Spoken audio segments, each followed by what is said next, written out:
कैसे हैं आप लोग? उम्मीद करते हैं आप लोग बहुत अच्छे होंगे और अपने एग्ज़ाम की तैयारी कर रहे होंगे। इस तरह से आप क्या जम करके अपने एग्ज़ाम की तैयारी कीजिए और बोर्ड एग्ज़ाम में जो है बहुत अच्छे मार्क्स लाने के लिए क्या कीजिए, आप तत्पर रहिए, ठीक है। आज मैं आप लोगों के लिए एग्ज़ाम को और भी आसान करने के लिए जो है क्लास 10th का जो आपका हिस्ट्री सब्जेक्ट होता है, जो यूरोप में राष्ट्रवाद पहला चैप्टर है, उससे रिलेटेड मैं क्या किया हूँ, इसमें से आपको 30 जो ऑब्जेक्टिव क्वेश्चन होता है उसको मैं लेके आया हूँ। इसके मैं क्या करूँगा, साथ साथ आपका आंसर भी देने की कोशिश करूँगा। और आप लोग क्या कीजिए, इसको जो है ना कुछ देर वीडियो को पॉज करके इसे सही से उत्तर देने की कोशिश करेंगे। और आप लोग को ये पता लगना चाहिए कि हाँ, आपने जो भी एग्ज़ाम की तैयारी कर रहे हैं वो आपके लिए क्या है, बहुत अच्छे से हो रही है, ठीक है। इसलिए आपको क्या कीजिए, एकदम जम के आपका एग्ज़ाम की तैयारी करनी है, ठीक है।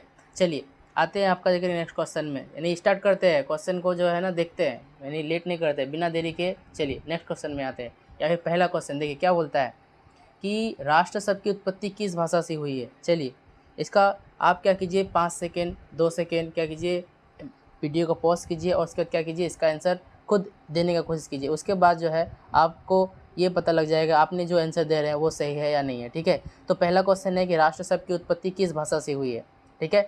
तो आंसर देने की कोशिश कीजिएगा, ठीक है। तो इसका आंसर क्या होगा, कौन सा भाषा होगा, मतलब क्या किस शब्द से, मतलब किस से हुई है, ठीक है। देखिए लैटिन से हुआ है, ग्रीक से हुआ है, फ्रेंच से हुआ है, जर्मन से हुआ है, ठीक है। तो इसका करेक्ट आंसर क्या होगा, तो इसका करेक्ट आंसर आपका क्या होगा, लैटिन होगा। क्या होगा आपका, लैटिन होगा, ठीक है। यानी लैटिन भाषा से क्या हुआ है, इस शब्द को ली गई है, यानी इसका उत्पत्ति वहाँ से हुई है। चलिए नेक्स्ट क्वेश्चन को देखिए। नेक्स्ट क्वेश्चन क्या बोलता है, देखिए नेक्स्ट क्वेश्चन है कि राष्ट्रवाद का विचार किस समय उभर करके सामने आया था।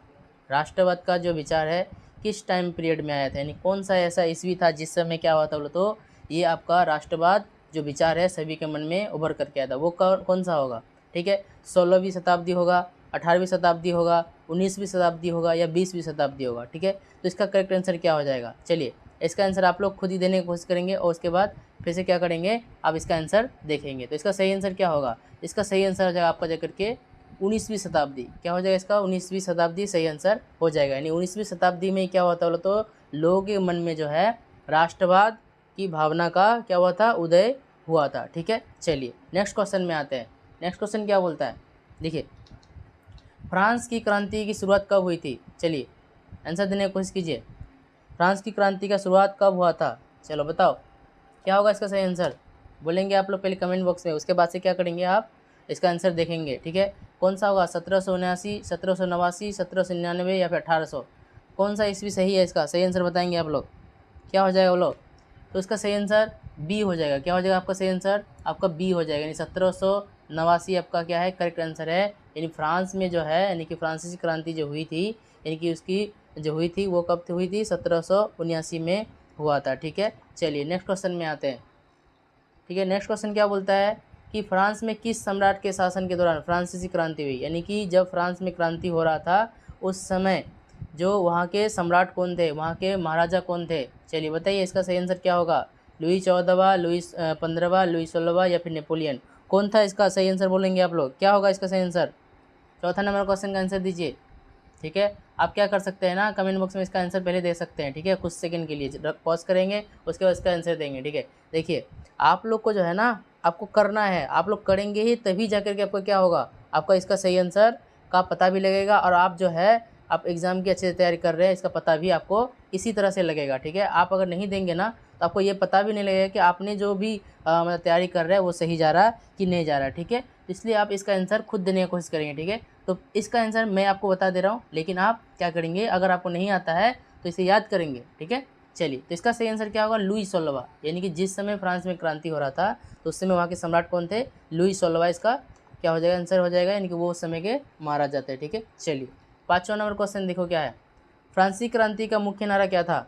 चलिए अब ध्यान दीजिए आप लोग कि फ्रांस में जो क्रांति हो रहा था उस समय के लोगों ने क्या नारा लगाया था, ठीक है। चलिए सही आंसर बताने की कोशिश करेंगे आप लोग, क्या होगा बोलिए, ठीक है। स्वतंत्रता, समानता और बंधुत्व होगा, सम्राट का समर्थन होगा, लोकतंत्र की स्थापना होगा या धर्म की स्वतंत्रता होगा, क्या होगा इसका सही आंसर बोलो। इसका सही आंसर देने की कोशिश कीजिए।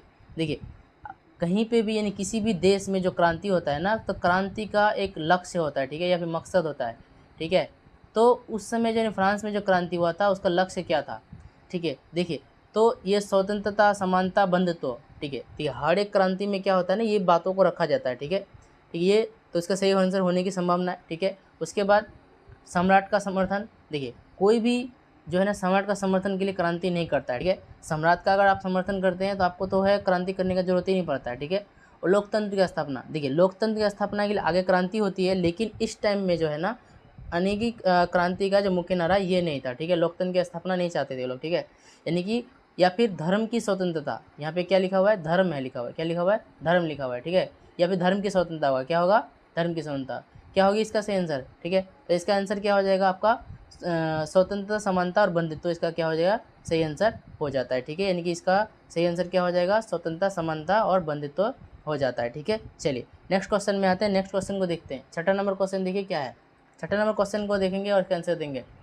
फ्रांसीसी क्रांति के बाद किस दस्तावेज को प्रस्तुत किया गया था, यानी जो फ्रांसीसी क्रांति हुआ था उस टाइम के बाद किसे, यानी कि कौन सा एक दस्तावेज था जिसको प्रस्तुत किया गया था, ठीक है। वो कौन सा दस्तावेज था जिसे प्रस्तुत किया गया था, मानवाधिकार घोषणा पत्र, संविधान, राष्ट्रध्वज, नागरिकता प्रमाण पत्र, क्या था।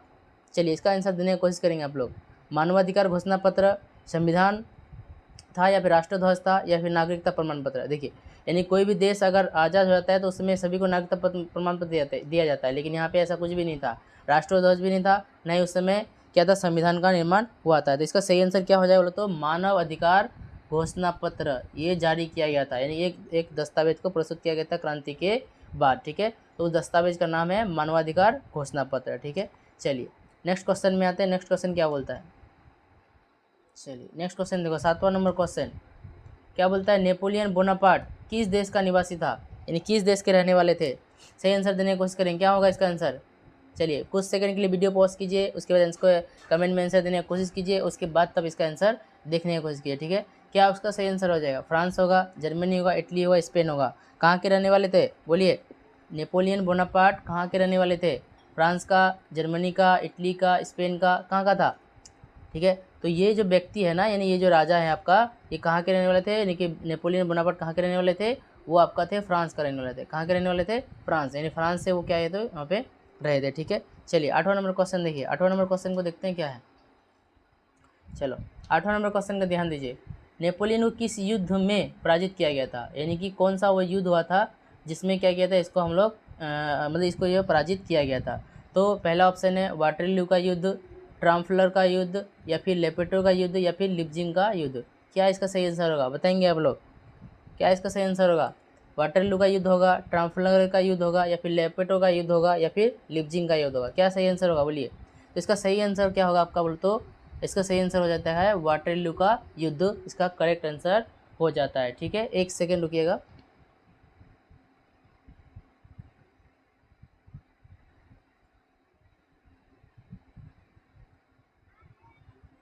चलिए तो इसका देखते हैं कि इसका क्या वाटरलू का युद्ध हो गया। अगला क्वेश्चन को देखिए, अगला क्वेश्चन क्या है, नेपोलियन को किस वर्ष वाटरलू की लड़ाई में हार का सामना करना पड़ा। देखिए अभी मैंने आपको बताया कि नेपोलियन जो है एक युद्ध लड़ा था जिसमें उसको पराजित किया गया था, तो वो कौन सा वर्ष था जिसमें ये वाला युद्ध हुआ था, ठीक है। तो उस युद्ध में वो यानी कि जो उसमें हार गए थे, तो वो कौन सा टाइम पीरियड है, यह टाइम है 1805 है, 1815, 1825 है, 1835 है, कौन सा होगा। चलिए इसका सही आंसर देने की कोशिश करेंगे आप लोग, ठीक है। देखिए तो ये इसका सही आंसर क्या हो जाएगा आपका 1815 हो जाएगा, क्या हो जाएगा 1815 हो जाएगा। और यहीं पे क्या होता है तो नेपोलियन बोनापार्ट को क्या किया था, हराया जाता है, और हराने के बाद इसी टाइम के बाद क्या होता है बोलो तो मेटरनिक युग का क्या होता है बोलो तो शुरुआत होता है। कौन सा युग का शुरुआत होता है, मेटरनिक युग का शुरुआत होता है, ठीक है। यानी यही एक टाइम है जिस टाइम में क्या होता है बोलो तो मेटरनिक युग की शुरुआत होती है। चलिए याद रखेंगे, आपको एक ऑब्जेक्टिव मैंने बता दिया कि मेटरनिक युग की शुरुआत कब हुआ था, 1815 के बाद हुआ था, ठीक है। अगला क्वेश्चन देखिए, नेपोलियन बोनापार्ट को यानी कितना बार निर्वासित किया गया था, ठीक है, कितना बार उसको हटाया गया था। सही आंसर देने की कोशिश करो, कितना बार, एक बार, दो बार, तीन बार, चार बार, कितना बार इसका सही आंसर होगा बताओ, आंसर देने की कोशिश कीजिए। क्या 4 बार होगा, या 3 बार होगा, या 2 बार होगा, 1 बार होगा, क्या होगा। चलिए इसका आंसर हो जाएगा आपका जा करके 2 बार। कितना बार हो जाएगा इसका सही आंसर, 2 बार, यानी कि नेपोलियन को कितनी बार निर्वासित किया गया था, 2 बार इसको क्या किए गए थे, निर्वासित किए गए थे, ठीक है। चलिए चलिए बड़ा कर देते हैं। जर्मनी का एकीकरण किसके नेतृत्व में हुआ था, यानी कि अब देखिए जर्मनी का एकीकरण जो हुआ था किसके नेतृत्व में हुआ था। 11वां नंबर क्वेश्चन को देखिए, किसके नेतृत्व में हुआ था। सही आंसर देने की कोशिश करो, बिस्मार्क होगा, नेपोलियन होगा, काउर होगा या मेटरनिक होगा? क्या होगा इसका सही आंसर? कमेंट में दीजिए आंसर इसका, ठीक है। तब जाकर के आप क्या होगा, आपको समझ में आएगा कि आप जो एग्ज़ाम की तैयारी कर रहे हैं वो आपका सही जा रहा है या गलत जा रहा है, ठीक है। क्या होगा सही आंसर इसका, बोलिए। तो किसने किया था? बिस्मार्क ने, नेपोलियन ने, काबूर ने या फिर मेटरनिक ने थे? मेटरनिक तो ये सबसे ज़्यादा दुश्मन था, ठीक है। नेपोलियन तो 1815 में ही हार गया, तो कुछ कर नहीं पाया, ठीक है। तो रही बात काबूर और बिस्मार्क, तो काबूर यहाँ पे नहीं होगा, इसका सही आंसर क्या हो जाएगा आपका? बिस्मार्क इसका सही आंसर हो जाएगा, ठीक है। चलो नेक्स्ट क्वेश्चन देखते हैं। चलिए 12वां नंबर क्वेश्चन है, इटली के एकीकरण में किस नेता ने महत्वपूर्ण भूमिका निभाई था? जो आपका इटली का एकीकरण है, किस नेता ने ये अधिकतम भूमिका निभाई था? गैरिबाल्डी, बिस्मार्क, नेपोलियन या काबूर? क्या होगा बोलो?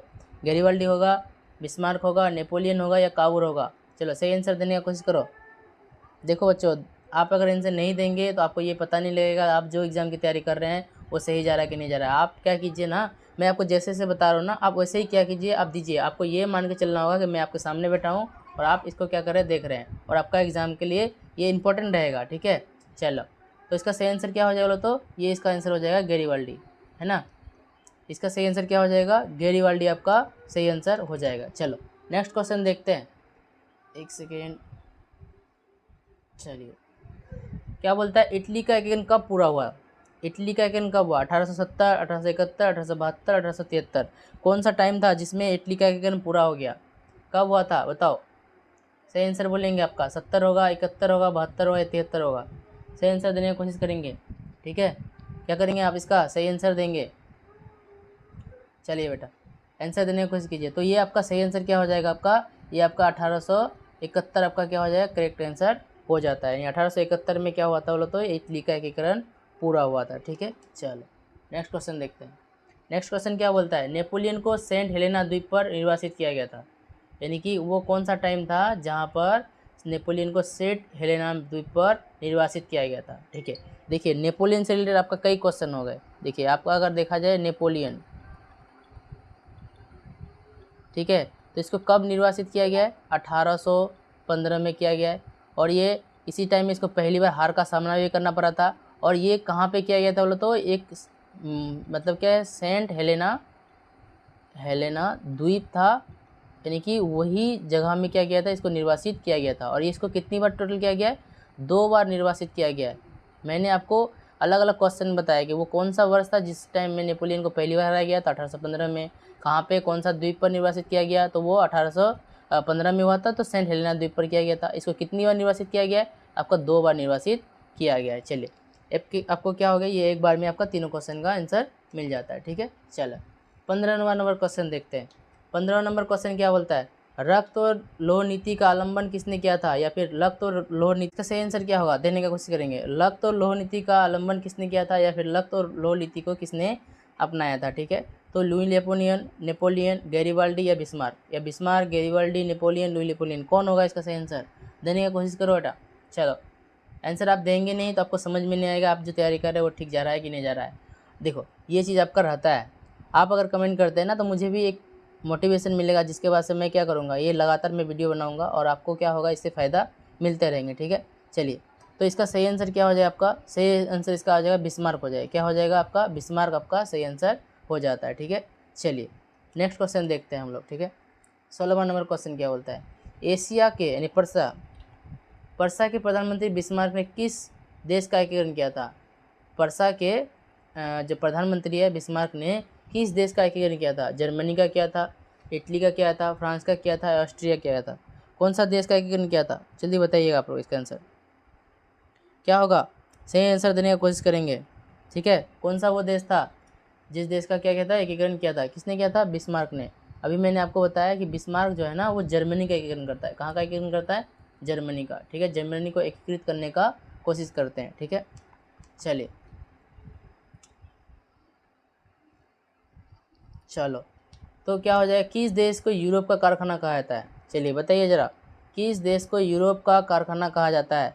चलो आंसर देने की कोशिश करो, क्या होगा बताइए। Spain, Germany, Britain, France? Britain, Germany, Spain, France, क्या होगा सही आंसर बोलो, इसका आंसर दीजिए। तो यूरोप का कारखाना कौन से देश को कहते हैं हम लोग? ब्रिटेन को कहते हैं। किसको कहते हैं? ब्रिटेन को। ब्रिटेन ही एकमात्र देश है जिसे यूरोप का कारखाना कहा जाता है। क्यों कहा जाता है? क्योंकि ब्रिटेन में ही क्या होता है, औद्योगिक क्रांति की शुरुआत हुई थी और वहीं से जो है ना उद्योग का जो है दुनिया में बहुत ज़्यादा प्रचलन होना शुरू हो गया था। इसलिए हम लोग क्या कहते हैं, उस देश को यूरोप का कारखाना कहते हैं। चलिए नेक्स्ट क्वेश्चन में आते हैं हम लोग। ठीक है, नेक्स्ट क्वेश्चन क्या बोलता है, देखिए नेक्स्ट क्वेश्चन है, फ्रांसीसी क्रांति के दौरान बस्तिल किले का क्या महत्व था? ठीक है, बस्तिल किला क्या था बोलिए?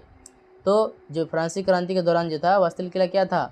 एक शाही किला था, जेल था, शस्त्रागार था, पुस्तकालय था, क्या था?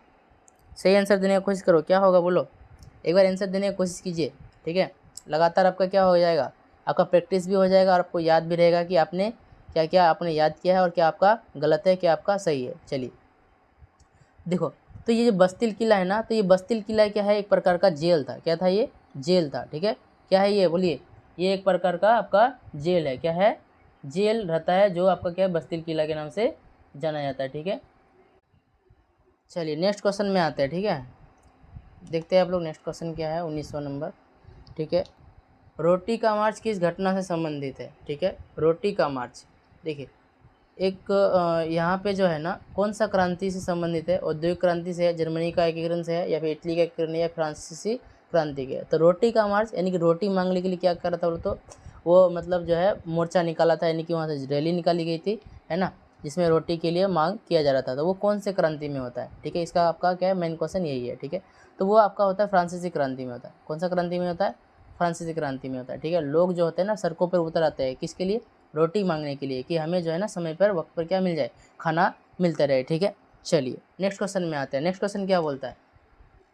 नेक्स्ट क्वेश्चन बोलता है कि राइन नदी किस देश के एकीकरण से संबंधित है? यानी बोल सकते हैं कि राइन नदी जो है किस देश में है? बताइए इसका सही आंसर क्या हो जाएगा, बोलो सही आंसर क्या होगा बोलिए? तो आपका जो है क्या होगा, जर्मनी होगा, इटली होगा, फ्रांस होगा, ब्रिटेन होगा, क्या होगा? चलो बताने की कोशिश करो इसका आंसर, सही से आंसर देने की कोशिश करो बेटा, क्या होगा इसका आंसर? आप आंसर दीजिए, आंसर देंगे नहीं तो आपको समझ में नहीं आएगा। ठीक है, चलिए तो इसका सही आंसर हो जाएगा आपका जर्मनी। क्या हो जाएगा? जर्मनी। यानी कि आप बोल सकते हो कि राइन नदी कहाँ पर है? जर्मनी में। कहाँ पे है? जर्मनी में। और इसी से एक आंसर क्या है संबंधित, आपका इसका आंसर हो जाता है। ठीक है, चलिए अगला क्वेश्चन में आता है। अगला क्वेश्चन क्या है, चलो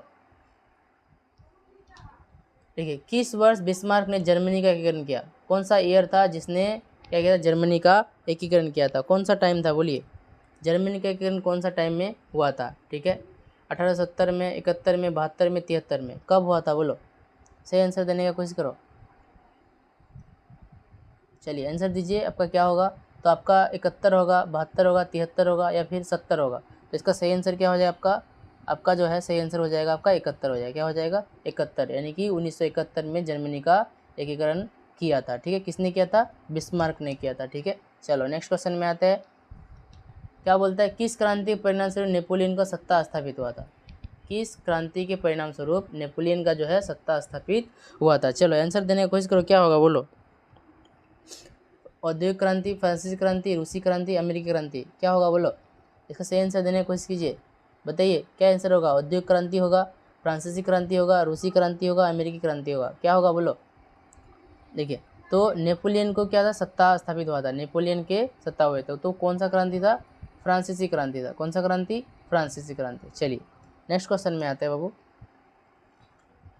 देखिए अगला क्या है कि औद्योगिक क्रांति की शुरुआत किस देश से हुई थी? यानी कौन से ऐसे देश है जहाँ से औद्योगिक क्रांति की शुरुआत हुई थी? मैंने आपको थोड़ा देर पहले ही बताया था। यानी औद्योगिक क्रांति की शुरुआत जो होता है कहाँ पे होता है? वो आपका ब्रिटेन में होता है। कहाँ पे होता है? ब्रिटेन में। इसलिए तो ब्रिटेन को हम लोग क्या कहते हैं? यूरोप का कारखाना कहते हैं। क्या कहते हैं? यूरोप का कारखाना। ठीक है ना, यूरोप का कारखाना कहा जाता है। किसको कहा जाता है यूरोप का कारखाना? बताएंगे आप लोग। तो यूरोप का कारखाना आपको किसको कहा जाता है? ब्रिटेन को कहा जाता है। किसको कहा जाता है? ब्रिटेन को यूरोप का कारखाना कहा जाता है। ठीक है, चलिए नेक्स्ट क्वेश्चन में आते हैं। नेक्स्ट क्वेश्चन क्या है?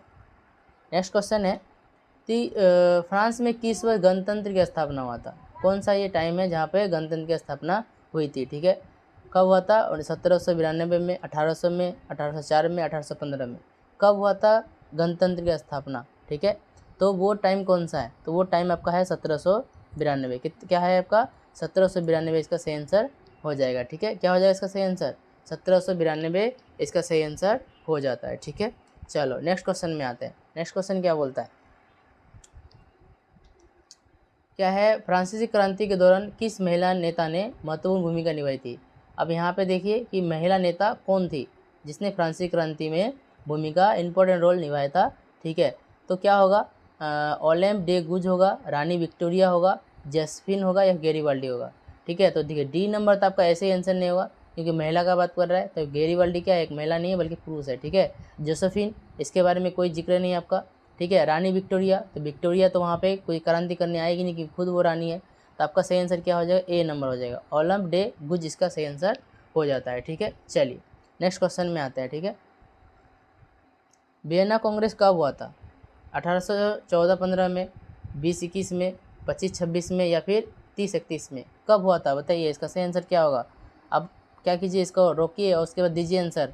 आंसर देंगे नहीं तो आप कुछ कर पाएंगे नहीं। ठीक है, इसलिए आंसर देना ज़रूरी है। ठीक है, मुझे दिखाने के लिए बल्कि अपना ट्राई करने के लिए कि आप कितना सीख रहे हैं या फिर आपको कितना याद रहता है, वो आपके लिए ज़रूरी है। ठीक है, चलिए तो इसका सही आंसर क्या हो जाएगा, 1814 से लेकर 1815 हो जाएगा। ठीक है, चलिए अगला क्वेश्चन में आते हैं। वियना कांग्रेस का मुख्य उद्देश्य क्या था, यूरोप में शक्ति का संतुलन, लोकतंत्र का प्रसार, उपनिवेश का अंत या फिर विश्व युद्ध को रोकना। क्या इसका इरादा था, बोलो। वियना कांग्रेस का मुख्य इरादा क्या था, लोकतंत्र का प्रसार करना चाहता था, उपनिवेश का अंत करना चाहता था, विश्व युद्ध को रोकना चाहता था या फिर यूरोप में शक्ति का संतुलन करना चाहता था। क्या होगा सही आंसर, बोलिए। तो इसका सही आंसर आपका क्या होगा, बोलिए। इसका सही आंसर आपका जो हो जाएगा ना, वो हो जाएगा यूरोप में शक्ति का संतुलन, यानी कि वियना कांग्रेस का मुख्य उद्देश्य क्या था, यूरोप में शक्ति का संतुलन करना उसका मेन उद्देश्य रहा था। ठीक है, चलिए नेक्स्ट क्वेश्चन में आते हैं। नेक्स्ट क्वेश्चन क्या है, ठीक है, चलिए नेक्स्ट क्वेश्चन में आते हैं। क्या होगा इसका आंसर, दे दिए हैं। ठीक है, अब नेक्स्ट क्वेश्चन देखिए, 2800 नंबर, फ्रांस के पहले गणराज्य की स्थापना कब हुई थी। चलिए इसका आंसर जो है ना आप लोग जो है कमेंट में देंगे। कहाँ पर देंगे, कमेंट में देंगे, क्योंकि मैंने इसका आंसर पहले ही दे चुका हूँ। ठीक है, यानी कि कमेंट में इसका आंसर क्या करेंगे, देंगे। ठीक है, क्या करेंगे, इसका कमेंट में इसका आंसर देंगे क्योंकि मैंने इस क्वेश्चन को रिपीट किया हुआ है। ठीक है, चलिए आपने अगर देखा होगा तो इसका सही आंसर पहले ही आपको मिल गया होगा। नेक्स्ट क्वेश्चन देखिए, किस घटना ने यूरोप में राष्ट्रवादी आंदोलनों को प्रेरित किया। किस घटना ने यूरोप में राष्ट्रवादी आंदोलनों को प्रेरित किया, फ्रांसीसी क्रांति ने, रूसी क्रांति ने, है ना, या फिर अमेरिकी क्रांति ने, औद्योगिक क्रांति ने, है ना। यूरोप में राष्ट्रवादी आंदोलनों को प्रेरित करने वाले कौन से क्रांति हैं बताएंगे आप लोग। फ्रांसीसी क्रांति है ना, रूसी क्रांति है, अमेरिकी क्रांति है या औद्योगिक क्रांति है। क्या होगा सही आंसर, तो इसका आंसर देंगे आप लोग। वीडियो पॉज करिए 5 सेकंड के लिए, 2 सेकंड के लिए, फिर उसका आंसर देने का कोशिश कीजिए। तो आपका सही आंसर क्या हो जाएगा, आपका फ्रांसीसी क्रांति इसका सही आंसर हो जाएगा। ठीक है, चलिए आते हैं नेक्स्ट क्वेश्चन में। नेक्स्ट क्वेश्चन क्या है, देखिए नेक्स्ट और लास्ट क्वेश्चन है।